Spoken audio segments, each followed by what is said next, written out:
Good morning. So we're on day 3 of this 1977 Maico 440 restoration. Past 2 days we've stripped the frame and everything like that down and got everything pretty much ready for powder coating. I've not managed to take them as yet, but hopefully either later on today or tomorrow I'll be able to get them across to my mate Mark and he can sort that out for me.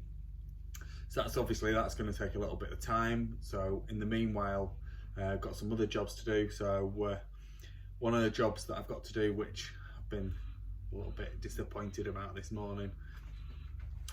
Two things I've been disappointed about. One is my true Yorkshire blood has come out. So I've started making a list of all the parts I'm going to need for the rebuild, and it's a very, very, very long list. Anyway, what I'm going to try and do, I've sent that list across to Bill Brown, Bill Brown's company Wolfsport. They supply a lot of Maico parts, so I'm going to see if they can supply the vast majority of it, and hopefully they can. So we'll have to see what they come back with. Obviously some of the stuff like piston and conrod and gaskets and things like that I can get through trade, and bearings and wheel bearings and things like that. Probably the transmission bearings I possibly can't. It depends if they're just standard bearings or not, but we'll see what they come back with. Then I've made an executive decision that the up pipe that I had for the bike, I'm not going to use that. I'm going to buy a new exhaust system, an underslung exhaust system, which would have been as it was from the factory, so it'll be period correct. It'll make a proper smart thing. And then the other bit of disappointment, so I'm not disappointed about the exhaust, I'm disappointed about the huge list of parts that's going to cost a lot of money to put this bike back together and back to its former glory. And then the other bit that I'm disappointed about is I've got boxes and boxes of parts with the bike, including boxes of fork tubes and lowers and this, that and the other, and the fork tubes that were in the bike, they're a bit rusty, so they need re-chroming. So I was thinking, oh, there's bound to be a set of good fork tubes in there. Guess what? There isn't. They all need re-chroming. So I'm going to have to either send them off to get re-chromed, or I'm going to have to see if I can get hold of a second-hand set or a new set. Even might be possible to get a new set. I got a brand new set for my 78 CR250 Elsinore Red Rocket. So might be able to get a set for this Maico as well. So we'll see. So I'll have to have a look at that. And that's something, if I can't get a new set or a second-hand set, the re-chroming is going to take a little while, which will put the build back a little bit. I'll be able to put the whole thing back together, but the forks will still need doing so. So then the next big thing really is the engine. So today what I'm going to do is I'm going to strip the engine down and run through that process with you. There's a few things that I already know about the engine that are a problem. So one is the kickstart shaft is completely sheared off. 2, I suspect the gear selector shaft is damaged, so both of those things are going to need replacing. At this age of bike it would have been on points, so I'm going to want to put an electronic ignition into that. And then what's the other issue with this? Not sure really. We'll have to take it apart and see, won't we? But I mean, my plan is it'll be full new gaskets, full new bearings and seals throughout, new conrod, new piston. I have to see if it needs a rebore. Most likely it will, so I'll most likely be getting a rebore done. I'm going to be wanting to blast the head and the barrel to make them come up like new again. I'm not going to paint them in black. I know they would have come in black from the factory, but I quite like the bare aluminium look. And then so once it's apart, I can make a proper decision as to what is going to need to be replaced and what we're going to need to do. And once it's blasted and I've ordered the correct size piston, most likely one size up, I can get the barrel rebored to the piston. Again, that's something that's going to take a few days.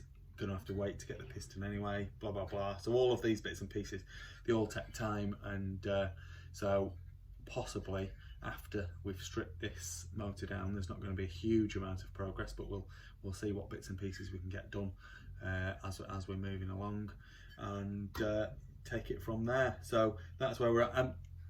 This kickstart shaft is a massive problem on these bikes. So basically the huge amount of compression that's in the engine, it shears the kickstart shafts, or it rounds the splines off. So not surprised that this one's got that issue at all.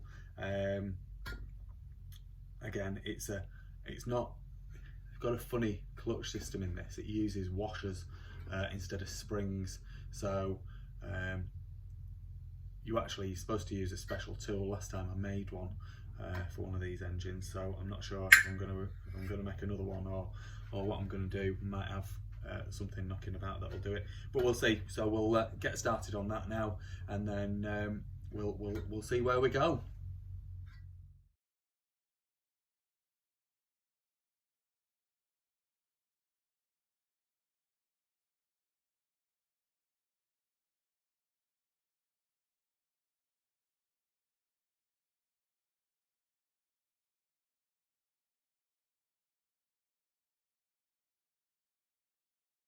So I just want to show you this. I've just got the head off this, and top of the piston's not very nice. It's got some kind of residue. It's had moisture in there, I think. So I thought to myself, I'll just see if it turns over by sticking a spanner on the end of the crank, and it does. It turns over quite nice, and you go down here, and can you see that? There's a big gouge in the barrel there.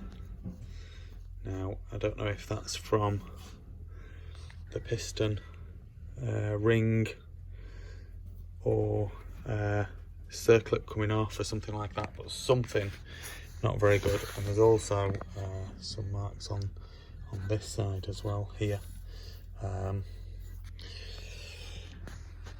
So that's not very good. So what that means is whatever piston we stick in here needs to be big enough that they can bore this out to take up that step. So what we need to do is get the barrel off, have a look, find out what size the piston is, see if I can calculate what the depth is of those steps, to see what kind of extra piston size we need, and then we can get a piston ordered for it and send it off for rebore.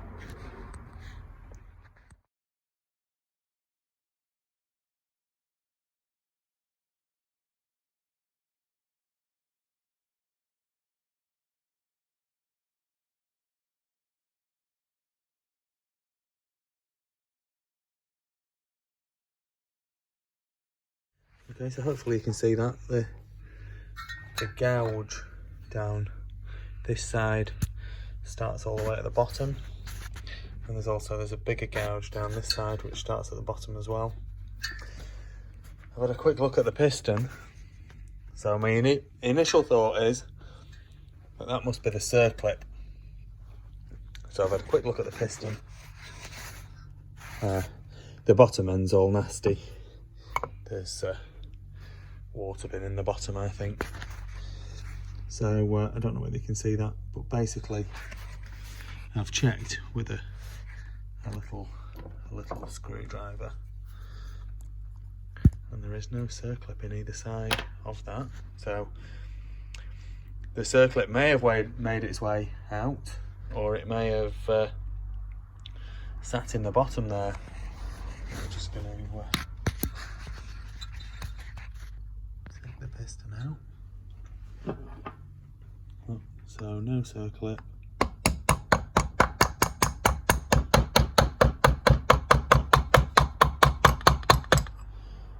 And the pin is literally just tapping straight out because there's nothing holding it in place. So that's what's caused the marks in the barrel. I need to work out what size the piston is, and then I can know what size to order. So I'm going to take the piston off, clean the top of it, and then and have a look, and then hopefully we can get a new one ordered, and then we can get it rebored. because it definitely needs it, and take it from there.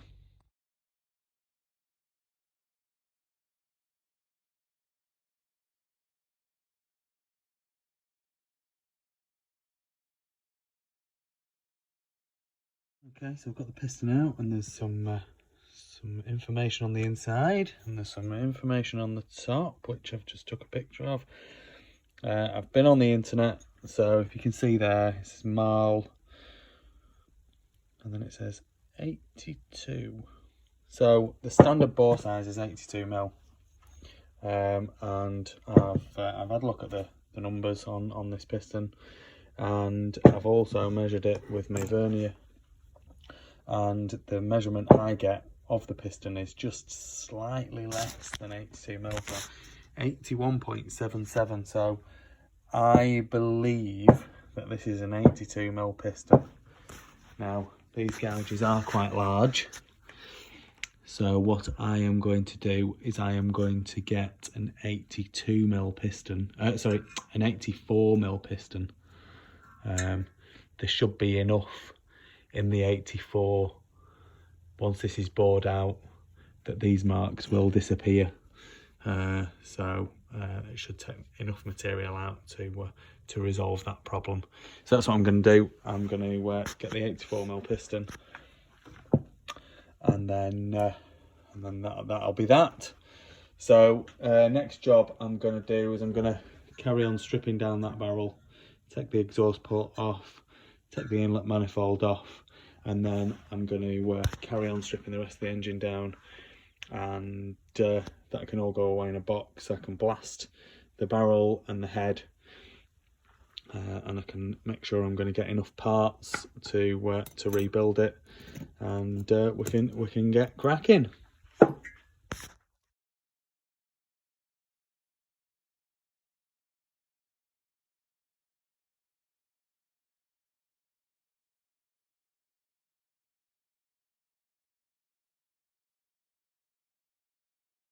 Okay, so here we've got technical challenge number 1.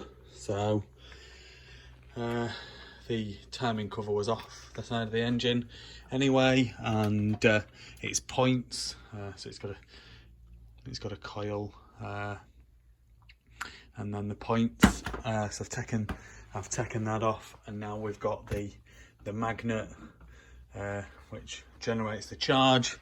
The magnet moves next to the coil, and that generates the charge. Then the points disconnect, and then that's what makes the spark plug. That's what generates the charge to go into the coil, which then is what produces the spark. Sorry. So anyway, so I don't have a flywheel puller for that. It's all a bit strange. All the Maicos I've done in the past, I've had the motor plate ignitions on, and this is obviously on points. So anyway, I've had a look at a few things. I was thinking maybe I need to get my 3-legged puller out. The 3-legged puller isn't going to work for it. So anyway, I've downloaded the Maico manual for this engine, and basically it says in there that you buy a 60mm pin from Maico. So I've not bought one. I've cut one down, and you stick that in there. So this is my first attempt at this. You stick that in there, and then you use the bolt that mounts the magnet, and then you tighten that up. So that's what I'm going to try now, and hopefully that'll just pull off.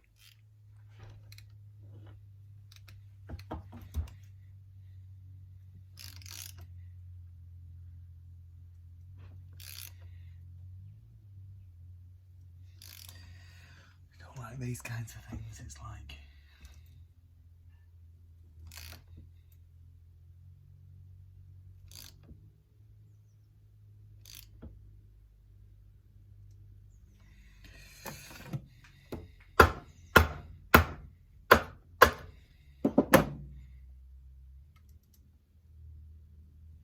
it's quite a lot of pressure. pressure on there, you see. I'm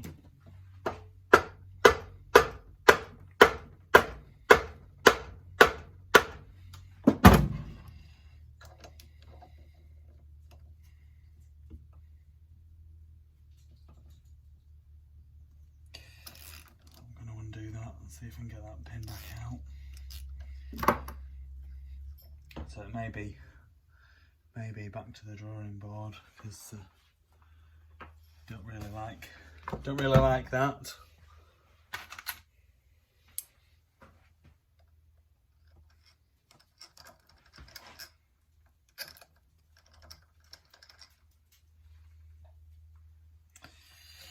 And then the problem we've got now is the flipping pin's stuck because I've compressed it. So we'll have a think about that one, I think. Okay, so it wasn't pretty. So this is the shaft that I made. It was a bolt that I cut down. That's the end of the crank there. And this was the original bolt that was used to attach the magnet to the crank.